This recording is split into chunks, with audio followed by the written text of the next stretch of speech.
Di zaman jauh sebelum bangsa-bangsa modern berdiri, ketika para raja membanggakan kekuasaan mereka atas manusia, ada seorang pemimpin yang kekuasaannya melampaui batas bumi dan langit, namanya Sulaiman alaihissalam, putra dari Nabi Dawud, seorang nabi, seorang raja, dan satu-satunya manusia yang diperintah Allah atas jin, manusia, hewan, dan bahkan angin. Ketika masih muda, Nabi Sulaiman dikenal sebagai pemuda yang lembut hati dan tajam akalnya. Ayahnya, Nabi Dawud, melihat kecerdasan luar biasa padanya. Bahkan dalam Al-Quran, Allah menyebut, "Dan kami anugerahkan kepada Dawud, Sulaiman. Dia adalah hamba yang sebaik-baiknya.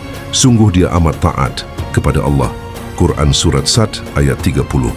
Ketika Allah mengangkatnya menjadi raja setelah wafatnya Nabi Dawud, Nabi Sulaiman berdoa dengan kerendahan hati, "Ya Tuhanku, ampunilah aku dan anugerahkan kepadaku kerajaan yang tidak akan dimiliki oleh seorang pun setelahku." Quran Surat Sad ayat 35.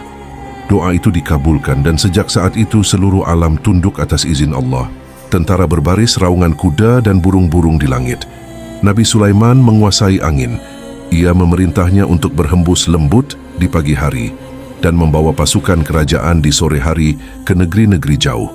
Allah berfirman, "Dan kami tundukkan bagi Sulaiman angin yang berhembus dengan perintahnya ke negeri yang kami berkahi." Quran Surat Saba ayat 12.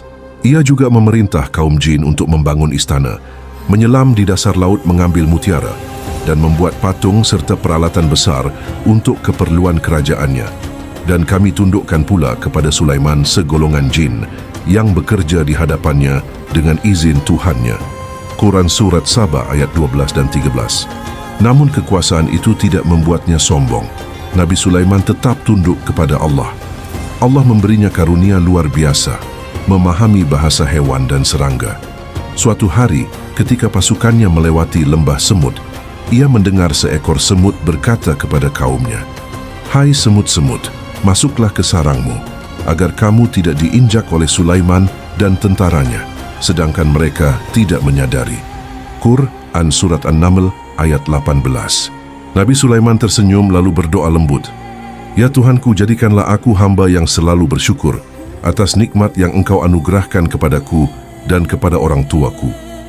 Quran Surat An-Naml ayat 19. Di antara bala tentaranya, ada seekor burung kecil bernama Hudhud. Suatu ketika burung ini menghilang, namun ketika kembali, ia membawa berita besar tentang sebuah kerajaan makmur di selatan Arab, diperintah oleh seorang wanita bernama